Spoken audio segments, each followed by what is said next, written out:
Patchwork Heart Ministry and Fiat Ministry Network invite you to discover your mission. A brand new in-depth monthly video series featuring engaging Catholic speakers who will challenge you to live your life abundantly.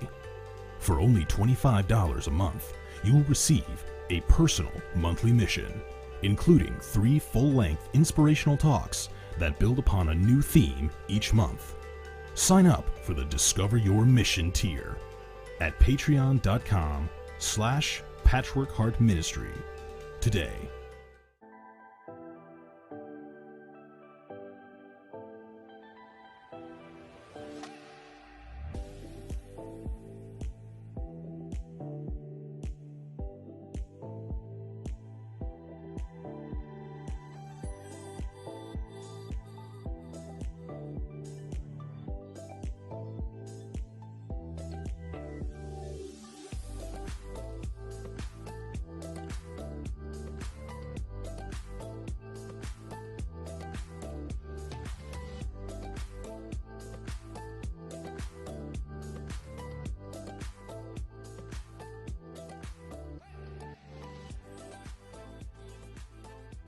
Fiat Ministry Network and Patchwork Heart Ministry present Journeys in Faith.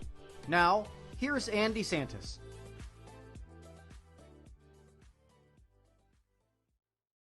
Hi, and welcome to Journeys in Faith here on this Friday evening. This is Anne DeSantis, and I'm very excited because I have an amazing guest this evening. I have Kennedy Hehr. She is a Catholic author. She's the author of the book called Through the Crosshair. Hold it up right there so you can see it. And she's got an amazing faith journey to share with us. Kennedy, thank you so much for joining us on Journeys in Faith. Yes, thank you for having me. That's right. We are so blessed to have you. You've also been a guest on Patchwork Heart Ministry with Bill Snyder and I with our podcast. So I just would like to also invite people who are watching this video right now that you can also go to Patchwork Heart Ministry and listen to another podcast, because, you know, you always learn different things about people when you do a show or a podcast. You learn more about their faith journey. And now you have such an amazing journey to share, because there was a moment in your life that really changed everything. So I would love it if you could just tell us more about that journey from the beginning and until where you are right now. Okay, so the first really eye-opening experience for me as far as my faith being tested was after a car accident my freshman year of high school. So I was around 14, 15 years old, and I was in a life-threatening car accident that I was not supposed to, make it out of. So I was in the back seat of my best friend's car, and her dad was driving, and somebody struck us coming from the other side of the road, and my stomach was cut completely in half internally. I had a hole in my small intestine and a hole in my duodenum. In a situation like that, as far as a traumatic experience and, internal injuries, you have what they call a golden hour to get to the hospital or to get into the hands of someone who can help. And I got there in 59 minutes. So my surgery was completely experimental. My surgeon had never done it before, and it was all just a matter of time figuring out if what he did worked. So my stomach was overlapped, and there was 22 staples down the front, and my small intestine and my duodenum were repaired with dissolvable stitches, and there's titanium staples around my stomach to this day. So I was told I would never play volleyball again, and at the time, volleyball was my entire identity. It was how I, found my happiness, what I was really good at, and truly what I wanted to do for a really long time post high school. So hearing that I might not ever play again wasn't an option for me. When I told my parents I was going to play in the JVA World Challenge in April, after this happened at the end of January in 2014, the surgeon looked at them and told them, a kid can dream. So I was and still am a miracle girl, according to my surgeon. And what I accomplished was far beyond what he thought I could have done. So I would not have been able to do any of those things without God. And volleyball wasn't the main goal necessarily. It was a big goal, but at the same time, it was to overcome any mental and emotional obstacles that, were going to come after my car accident. So that was something that was definitely hard for me to overcome, because I was and still am a very independent person. And that put me in a situation to be everything but independent. I had to be very dependent on, a lot of people, a lot of different things, because I had to learn how to walk, talk, eat, and play volleyball all over again. So it was definitely something that tested my faith. And, when you're a freshman in high school, you don't really know who you are at that point anyway. So there was a lot going on. And in order for me to overcome such a traumatic experience, I had no choice but to lean on God. And I wouldn't have gotten through it if it wasn't for him. My mom always says, you grow through what you go through. And that's exactly what I had to do in order to get through it. Yeah, I've heard your story a couple different times before, and every time you tell it, I'm always touched about how God worked in your life. You made a point to say that you had to be patient. You had to learn to go to the very beginning of how to walk, talk, interact, all of that stuff. You had to go to the very, very beginning. Right. And you were completely dependent on what God and how God would work in your life. So I just think it's an amazing story of how God really transformed your healing process. And you learned so much about friendship. You learned so much about faith. You learned so much about family, right? You learned a lot about your family and the support that you got from your community. So let's backtrack a little bit before the accident. I know you did come from a family of faith. Your mom, Judy Hehr, has been a guest with Patchwork Heart Ministry and Bill Snyder on his podcast before many, many times. So tell us a little bit more about your upbringing before all of this happened. So I grew up in a Catholic household, went through baptism, reconciliation, confirmation, church every Sunday, non-negotiable, things like that. Lent, everything, you name it. We did it. So the biggest thing for me, honestly, as far as my faith journey, aside from my car accident, was my confirmation my senior year of high school, junior, senior year. So that was obviously after my car accident, but it was something that really touched me. I felt like the Holy Spirit was completely entering inside of my body and just showing me a new way to live, basically. That is something that it was a very powerful experience for me. And I had, been through multiple trials and tribulations previously. So it was just another reassurance that God is always there. We all have our, times where we're wavering in our faith and questioning and things like that. And I think that if I didn't grow up with such a strong faith from my parents, I wouldn't be where I am today in my faith necessarily. Yeah, it's really incredible. I love your book. And now I'm going to hold it up again so our audience can see it. And it's Through the Crosshair. And you'll notice that the spelling is Hehr, which is her last name. And it's very interesting, the cover. And now I'm going to read what the cover says. You have the words, "Come back, more than an athlete, great resilience in trials, overcomer, and faith over fear." And then lastly, destiny. Why don't we start with comeback? We'll go through each one of these aspects. So what does it mean when you say comeback exactly? So fortunately for me, every setback that I have experienced has resulted in a comeback. That doesn't necessarily mean just because I was injured, my comeback meant I had to play volleyball again. That was not necessarily the answer for me. The biggest thing was that I got through to the other side a stronger person. Yeah, there's nothing like comeback, actually. I think for some of our audience who are thinking, they went through a tough time in 2020. Maybe it was something to do with sickness or job loss or something else, or just the lack of faith. So comeback is really a good aspect of your life that also can shine to other people's lives. Let's go to more than an athlete. So what does that tell us about you when we look at that at the cover, on the cover of your book there? A big thing for me was finding myself, my identity outside of my sport, which, you know, some people struggle with way past age 15.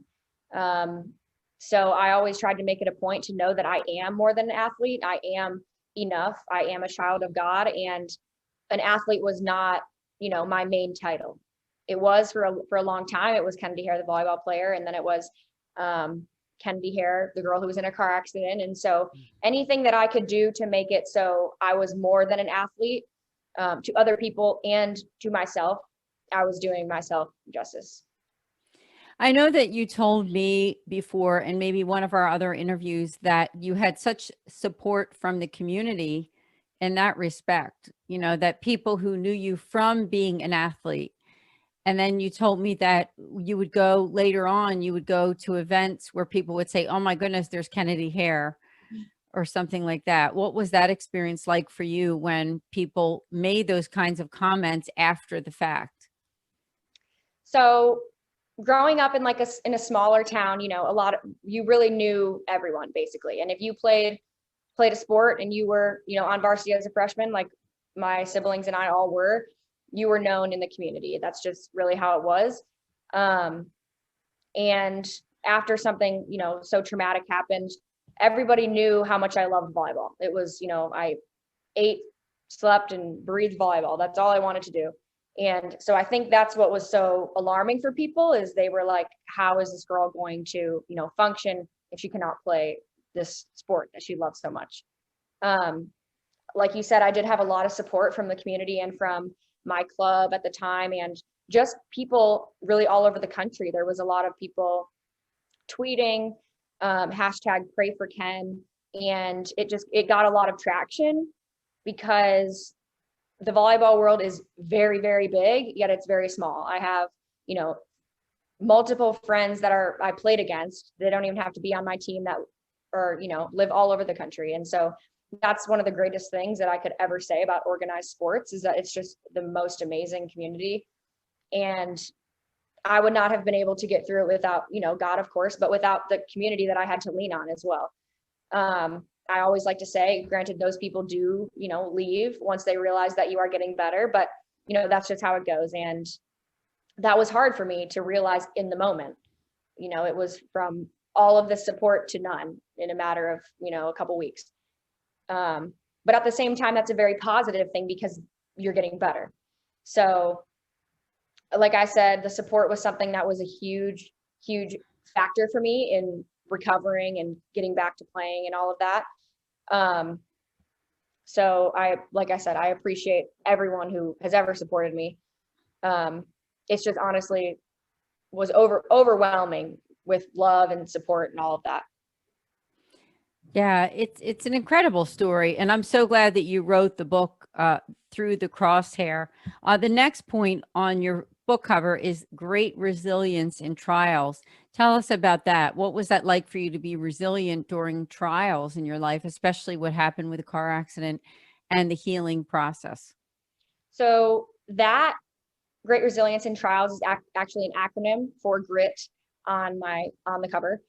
And so everybody knows what grit is. It's just, you know, perseverance, determination to, you know, not necessarily come back from a setback, but just be strong and come back from anything, really. You know, whether you're down in a game, or, you know, you're behind on a math test, just something like that to you, where it takes grit to get to the other side. But as far as the acronym goes, if you don't have resilience in trials, there won't be, you know, a tribulation at the end or a positive thing at the end, just because there's no way to get through it if you don't have that determination to really truly believe in yourself that you're going to get through it and that there's no other option but to do that. Yeah, I'm sure that there were times for you during the stay in the hospital, because you told me that you were in the hospital for several weeks, and then you were home, and then there was a healing process. Right. So tell us, what was that like? Because I'm sure that there were was it 8 weeks or so in the hospital? No, so I was only in the hospital. I was in the ICU for 5 days, and I was in the hospital total for 11, I believe. So The ICU was completely experimental as far as I could not eat or drink anything. And the surgery was not necessarily trial and error, but if it didn't work, he was going to have to go back in. Fortunately, he didn't.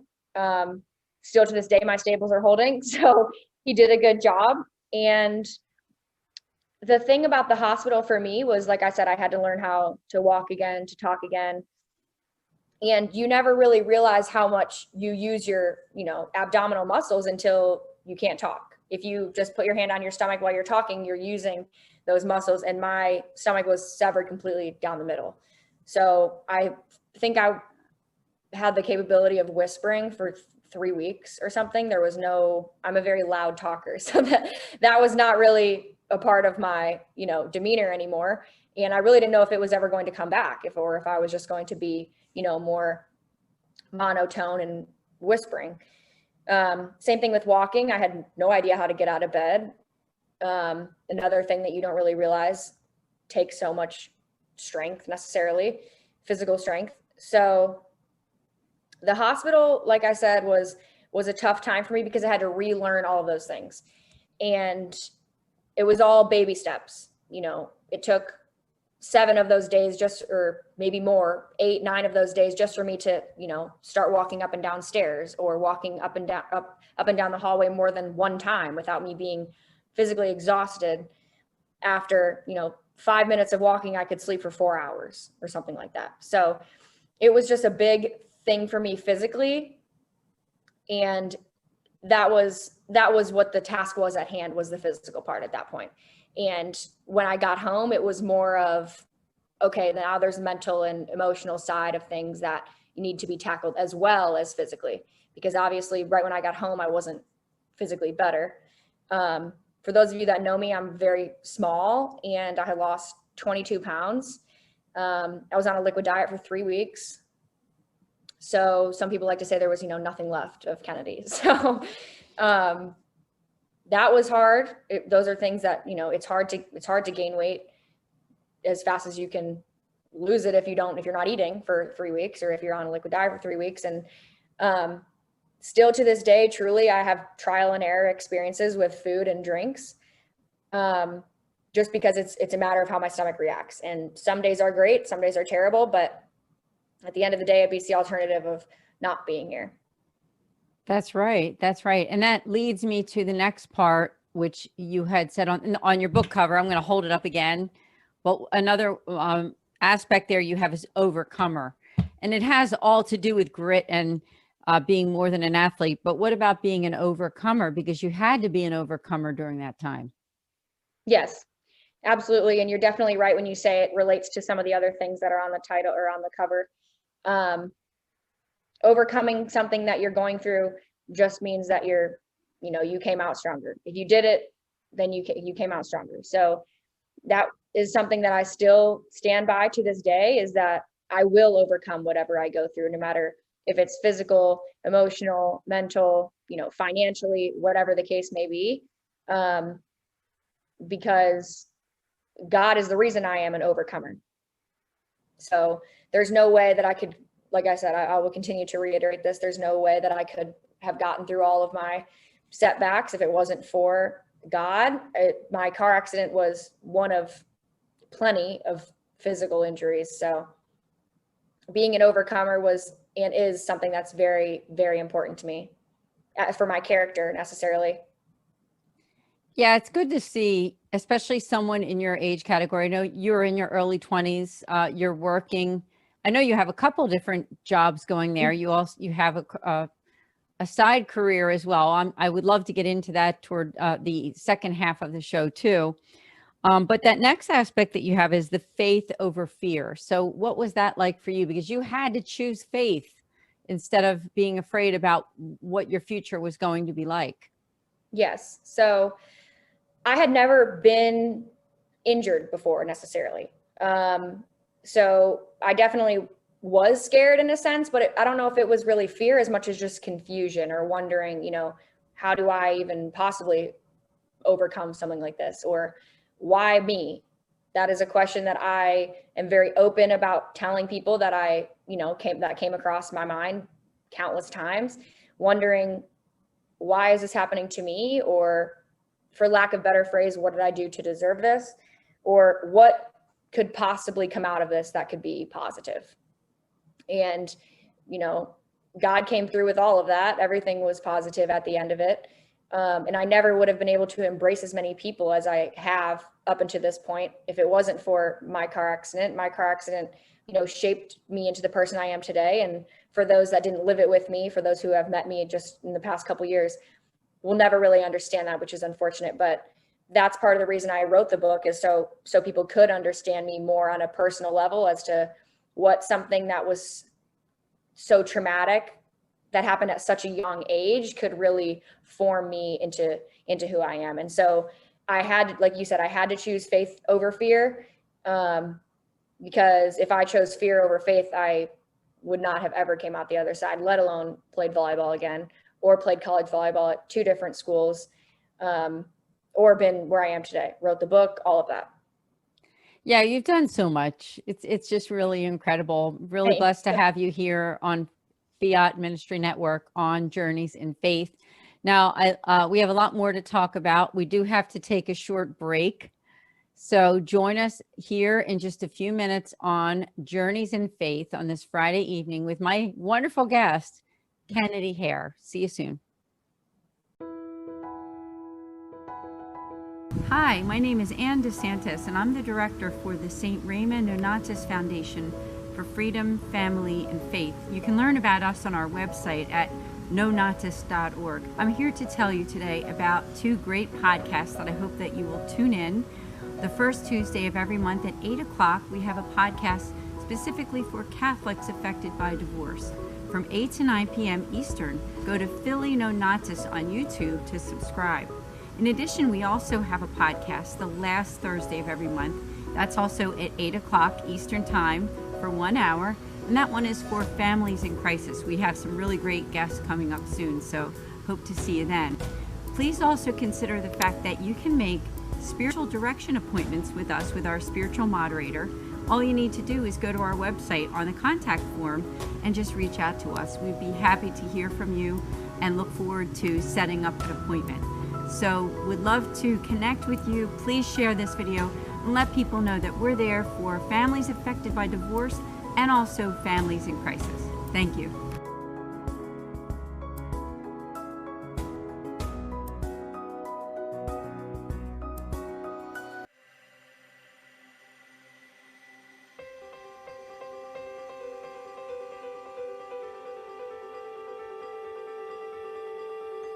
Patchwork Heart Ministry and Fiat Ministry Network present the Discover Your Mission series. Now, I had been brought up without any prayer, without Bible, without church, nothing of that kind. And so when my father died, I became suicidally depressed. I had no desire to live. And yet, by the grace of God, whenever I got to the point of actually taking my life, I always had this interior conviction that if I took my life, I would simply find it again on the other side, and it would be permanent misery. But it wasn't until I became a wife and a mother, and I began to try and pass my faith on to my children, that I realized that everything I knew about Jesus was memorized doctrine. I was a good man, I was a good father, I was instilling the sacraments into my family. I was definitely not intentional. I was stuck broke in my faith. But what kind of strength did he have? Jackie did not just have a strength of body or baseball skill. He had a strength inside of his spirit, a courageous meekness that empowered him to play the game. And I tell him what is going on with me, and he's like, oh, okay. And I'm like, no, I think this is like some sort of miracle, dude. And he's like, okay, of course, but I'll believe it when I see it. Honey, you've been trying to quit, and you've been saying this and saying that, and I'm his big line to me is, you shouldn't say things, because I never follow through on them. And so this was week after week, month after month, he is looking at me like, this is a miracle. There is no way that you, on your own, could have done this. So we are called to sing. All of us are called to sing. All of us are called to express ourselves and join our voice into the unity of the church. Often with my choirs, I ask them to listen to each other, to listen to the sound that they make together as one. That's what we're aiming for. Through the harmony or unison, we're aiming for a one sound. You need to decide. What are you going to participate in? Are you going to participate in the historic Christian idea of the altar of sacrifice, which is in the Eucharist, or not?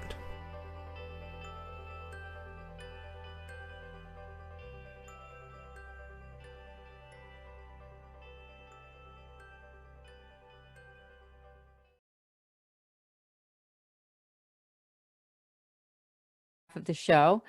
During the first half, you met my friend here, Kennedy Hehr. She is a Catholic author of the book Through the Crosshair. I keep holding it up. It's a wonderful book that I love so much. And it has a beautiful front cover too.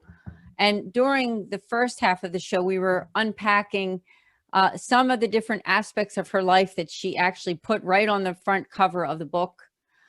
Some of those are comeback, more than an athlete, great resilience in trials, overcomer, and faith over fear. And now the last one that's at the bottom of this, there's a cross, if you can see right there, there's a cross. And at the very bottom, it says destiny.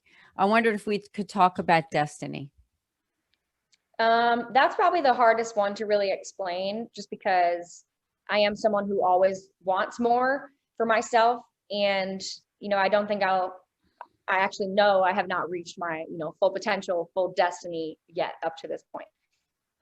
However, everything else that's on the cover ties into where I am today and what my destiny looks like, which is being an overcomer, great resilience in trials, meaning grit, being more than an athlete, choosing faith over fear, and just at the end of the day, being who I am as a person and knowing that I am enough. Yeah, exactly. And you're a younger person. I think you have done so much between your high school years and now college years and working now, doing so much. And I'll read the back of your book. Again, it says that a life-threatening car crash to multiple athletic injuries, everything changed the trajectory of my dreams. Things are not always what they seem, and life does not always go as planned. By embodying Jeremiah 29:11 and realizing myself into God's hands, I realized that you can do all the right things and still not achieve the outcome you expected. This is my story of how to always trust in God's plan. Tell us more about that, because isn't it always about God's plan despite the suffering? It absolutely is. And like I said multiple times on here and every other podcast or interview I've done, I am a very transparent person, and still to this day I struggle with trusting God's plan, wondering how or why I can't just control every little thing, because I really wish I could. However, if I did that, I would not be in the position I am today, and that is something that I don't notice until after the fact. And I don't think there's anything wrong with that. I think you have to, really, like I said before, grow through what you go through in order to look back and say, I'm so glad that God chose this plan and I didn't choose what I thought was going to be the right plan or the right answer for me. So like it says, by releasing myself into God's hands and just really bowing down to him and knowing that his plan trumps all, that was the only way I was going to get through it. It is something that is very hard. I like to make that apparent because I know everybody struggles with it, with trusting God's plan over your own. And I just want everybody to know that, they're not alone when they question maybe, or wonder what could come out of trials and setbacks and things like that, because I'm a true believer that, questioning leads to more knowledge, which ultimately leads to believing and more understanding. Yeah, God has taught you so much. Now that happened to you when you were in high school, I believe. Were you a freshman or a sophomore? I was a freshman. My car accident was a freshman. My knee surgery was sophomore year and senior year. Okay. So tell us, if you wouldn't mind, explain to us what happened through high school and then entering into college and that whole experience as well. I'd love to hear. So high school was a terrible time for me personally. I was someone who was very set on the goals that I wanted to achieve, and that was playing college volleyball, and no sort of, extracurricular, legal or illegal, was on my mind, unless it was volleyball practice or lifting or conditioning, school. So I didn't fit in, unfortunately. However, it set me up to be where I am today, as well as my siblings. And it was the hardest time in my life. I'm not someone who would seem like I wouldn't fit in, but I definitely didn't. I was the outcast. And the way I was, going about my high school career was made out to be this terrible thing. And it's just another reason why I wrote the book, that, we all have a different path, and that doesn't mean someone else's is right or wrong. But it was hard for me to overcome not just a car accident or a couple knee surgeries, but just going into a high school where that you're not really welcome, or you don't feel welcome. And the sport of volleyball is truly what helped me get through high school, because if everybody knew who I was because of that, and there was no denying, my ability or my faith or my work ethic and things like that. And that's what truly set me apart, in the most humble and sincere way possible. It was the only way I was going to get through high school. And my brother Chandler was right by my side, thank God, because it was hard.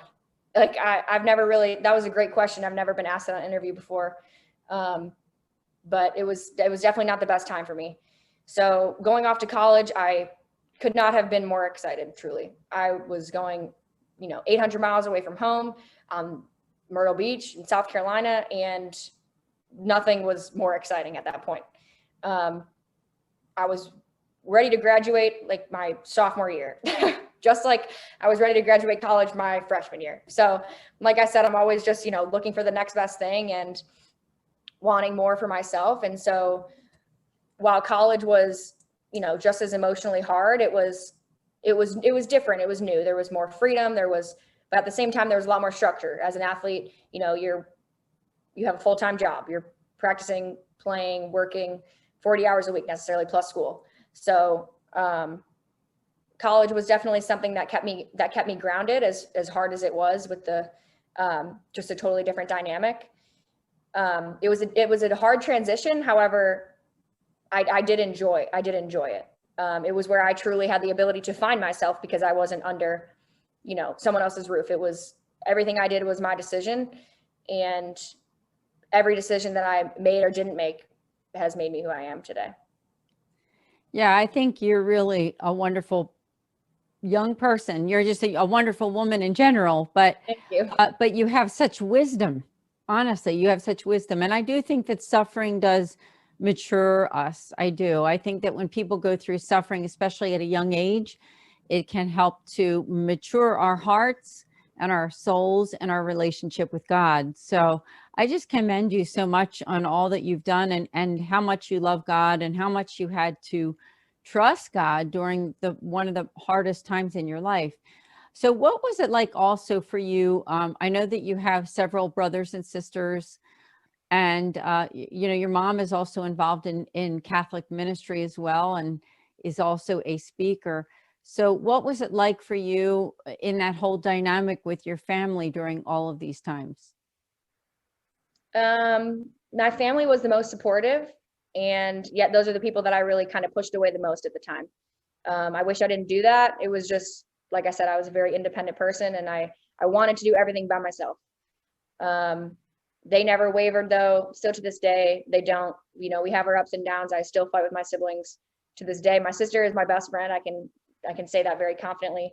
And I've come a long way with my parents as well. All of my siblings didn't really, we didn't really get along with my parents necessarily because, they made it very clear, we're not friends, we're your parents. And so as I've, gotten older and I've been able to find myself outside of them and who I am as a person, I've grown to really understand why they did some of the things they did. And my family, family is everything. It's a very cliche phrase. However, it's definitely true. Yeah, that's amazing. And I know your mom has done wonderful work in Catholic ministry as well, and being an awesome speaker and a friend also of Patchwork Heart Ministry, who's Bill Snyder, who my podcast host for Sowing Hope. Mm-hmm. And for those who are watching, haven't listened to Sowing Hope before, Kennedy Hehr was a guest on that podcast. So please do check it out on YouTube. Let's talk about trusting God, because I know that must have been the hardest part of all of this. Here you are in the hospital, here you are going through the whole rehab thing and in high school and then in college. What has it been like for you just on a day-to-day basis to have to constantly just put it before God and say, Lord, I'm going to trust you with the rest of my life? In complete transparency and honesty, it's very hard. Still to this day, it's hard. I struggle. I wonder what's next, or, what more is coming, things like that. And I always say, I really wish I could take my own advice. I sit on these podcasts and I say what you say, very wise things. And, if I could take my own advice, I would probably be a lot better off than I am right now. But I think that's the case with everybody. So I, find some steadiness and some ground, knowing that we all kind of can, say and do things that are easier said than done in a sense. So like I said, I do trust God. If I didn't, I would probably be a head case because I really want to control everything. But at the end of the day, when I sit back, no matter what situation it is, there's no way that my plan is going to trump his. It's just not going to happen. And so as hard of a pill as that is to swallow at times, it's what's best for me and really everyone else in the end. Very mature of you, because, younger years, sometimes for all of us, it's a time of decision making. It's a time of not always knowing what's going to happen. So I just think it's mature of you that you are able to place it in God's hands, not always completely trusting him, but hoping that you will be able to do it on a daily basis. I know that on one of our other podcasts, you talked about friends and how that during your time of trial that you really learned who your friends were. I wonder if you could expand on that a little bit.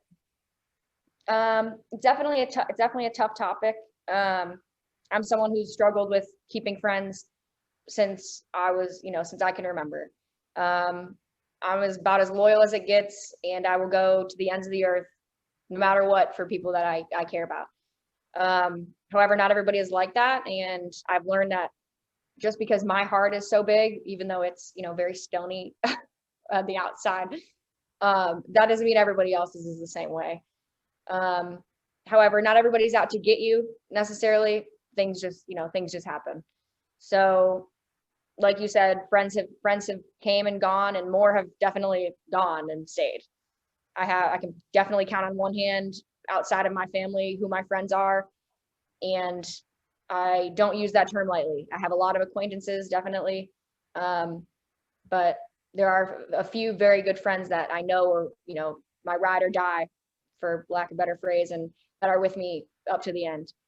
So I know your next question is going to be, so how do you, how would you overcome friends leaving? So I will just answer that and say that you can't control it at the end of the day, and people come and go.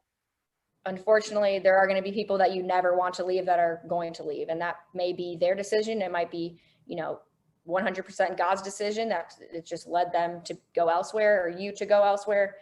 But like I said, at the end of the day, it's all about trusting him. And that is 100% what has been the hardest for me. It's not about injuries. It's not about what has come, what is coming next. It's about, is there really going to be anybody outside of my family that's really with me with this, And so that's something that is still hard for me to this day. Like I said, there are definitely people who have been with me since the beginning. And it doesn't matter if I don't talk to them for a year, I know they're there. So lean on those people that are with you and that are never leaving, because at the end of the day, a small circle of very good friends is a lot better than a big circle of acquaintances that don't really care about you in the end. So I truly think that in the most respectful way possible, a lot of people just want to say they know you. No matter if you're an accomplished person or not, at the end of the day, someone wants to be able to say, oh, I know her, or I know him, or we were friends, or we were that. And, you know who your friends are, and that's what you have to lean on. Yeah, absolutely. It's so true, because we live and we learn, right? I mean, you're in your 20s, and I think you are very, very wise, as I keep saying, but I really mean that. You are wise because some people don't have your wisdom. And I think a lot of that came through the suffering that you went through. So Absolutely. Thank you for sharing. I love it if you could share with us, how did you come up with the inspiration to become an author and to write the book Through the Crosshair? So my original, push to do it was from my mom. And then my other push at the same time was as a coping mechanism for what I was going through as a college athlete, as a college student. And as time went by, it was more of, I was writing a lot, and a lot of it was stuff that I know people would relate to. And so I, buckled down one day and said, I'm going to write this book, and I don't know how long it's going to take or when it's going to be done, but I'm going to do it. And I'm not going to lie, I pushed the deadline months and months and months and months. But thankful for quarantine, truly, because I told myself there was no excuse not to finish it at that point. I was working, yes, and I was, in school full time, yes. However, I was sitting in my apartment, so there was no reason why I couldn't finish it. I had a couple chapters left. I needed to, edit a few things, and at the end of the day, I got it finished. So I'm really happy I did. It was a very long, drawn out process that was very stressful, truly, because I had to, change names and change universities and change a lot of things. I always like to say everything in the whole book is fact and true statements. But for the protection of me and other people, I had to, work around some things. And so that was definitely hard, but I'm glad I did it. And I always say as well, if I can touch one person with my book, then I did what I intended to do. Well, you did touch one, because you definitely touched me. Yay. I am an owner of the book Through the Crosshair. And please tell our audience how they can get a hold of this book, because I know you will even sign copies of it and send it out. Yes. So pending that I don't forget to sign it, I sign every book that goes out from me personally. Whether I sign my name or I write a little note, I will have that in there for you. So you can order through me directly, or you can order on Amazon. However, I don't sign those because they don't come from me. Same price either way. Amazon, shout out to them. They're probably faster getting it shipped out to you than I can go to the post office. But either way, you can get it from me or on Amazon. Yeah, I would definitely highly recommend Through the Crosshair. Now, the hair is spelled like her last name, Hehr. So check it out on Amazon. You can get it, or you can go and reach out to Kennedy. Tell them your email address, or wherever they can reach out to you to get the book a signed copy. How can they do that? So I have basically every social media but Twitter. So I have Instagram, Facebook, LinkedIn is a big one that I use. My email is my first and last name at Hotmail. And then I have a Gmail, which is my first and last name with the number 1 at Gmail. So you guys can reach out to me on any of those platforms. I try to be pretty quick with responding. I absolutely love to get messages, even if it's just, hey, I came across this podcast. Hey, I came across your book. It means the absolute world to me. So I would love to hear from whoever. Yeah, I know you do. You've got a very big heart. You really do. And I would even say that if people are watching this and they don't have a pen and paper and they're not able to jot everything down, you can simply reach out to me at Anne DeSantis on my website at annedesantis.com and send me a message and just tell me that, that you'd like to get in touch with Kennedy. That could be another easy way that you can get in touch. So whatever works for you. So tell us about what you're doing now, because I know you're working full time and then you also have another job that you're doing too. Tell us about that.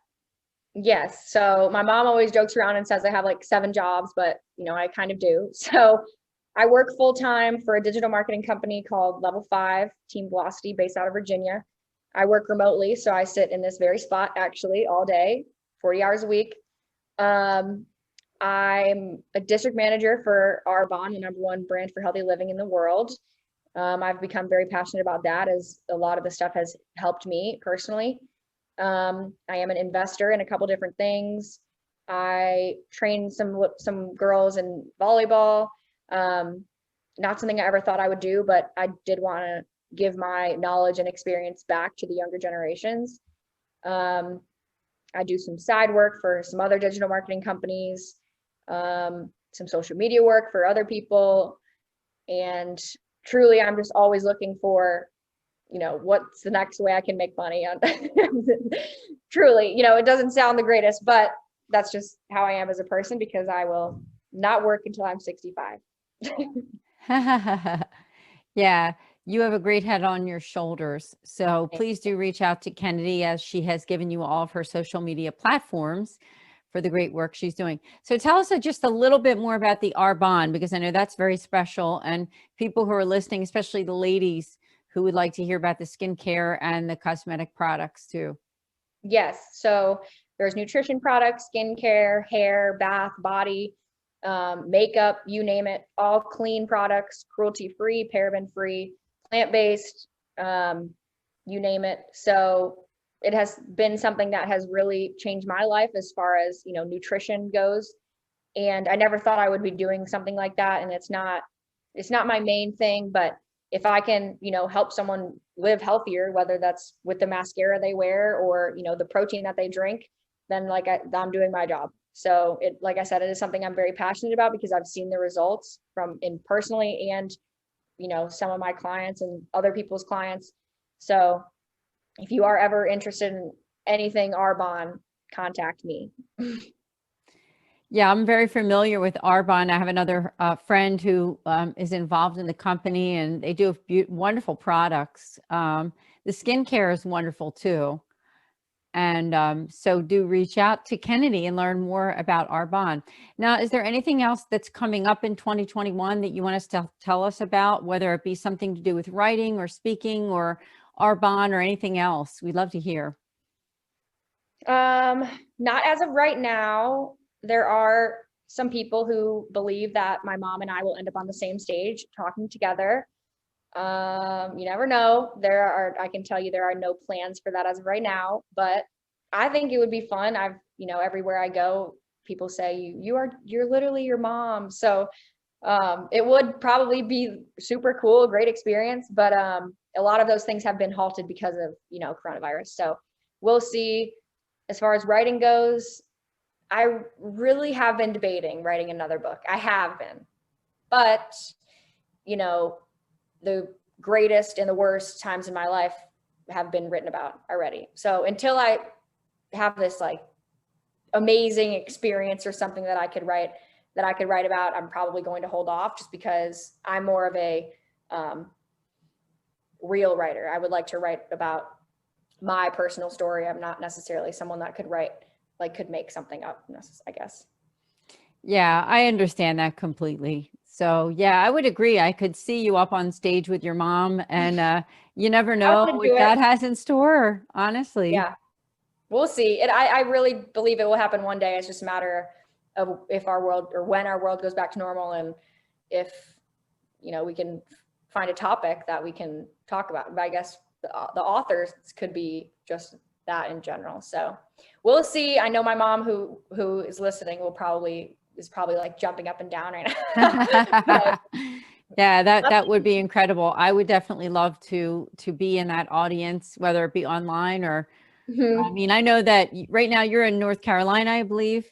Yes. And I'm in Pennsylvania, but you never know, right? Right. That's the beauty of online. I wondered if you had anything to share with someone who's watching, who's suffering right now, whether it's a younger person who's had some kind of health challenge or something else. You have been through so much and you have a lot of wisdom about suffering. What kind of advice can you give to that person who's going through a really challenging time right now? I truly believe that, as cliche as the phrase is, that God gives his toughest battles to the strongest soldiers, I believe that is very true. And he's not going to throw something on you that you're not going to be able to overcome. I still have people come up to me to this day saying, I could never have gone through what you went through. And who are they to say that? They have no idea. They could do it. It's just a matter of, they might not have been put in the situation. So lean on the people that are around you, no matter how independent you are, because that is your support system, and that's the best way to get through it, aside from God, of course. Amen. Excellent advice. Thank you so much for being a guest here on Journeys in Faith. And I'll hold the book up once again, Through the Crosshair. Please do purchase this book either directly from Kennedy. As I said, she gave you all the email addresses, or simply you can go to annedesantis.com and send me something there through the contact form, and I'll get you in touch with Kennedy. So again, please do come back to Journeys in Faith. We would love to have you back again as a guest, Kennedy. Absolutely. I'm ready whenever. Sounds awesome. Now, I also would love to invite people that after the show is over, you can go to our Patreon site at patreon.com/patchworkheartministry, where you can go to the show called 5 Minutes of Faith. And Kennedy will be doing a show with us about 3 ways that you can overcome a challenge through faith. So do check it out. We will see you all next week on Journeys in Faith. God bless.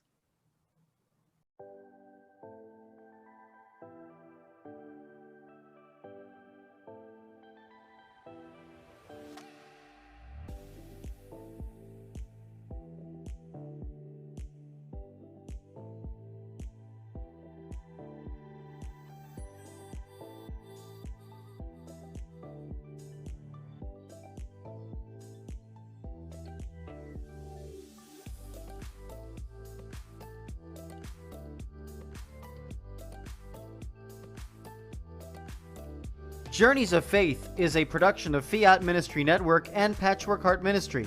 For more information about Journeys of Faith, email info@fiatministrynetwork.tv. And be sure to friend, follow, and like us on social media. Just search Journeys in Faith with Anne DeSantis.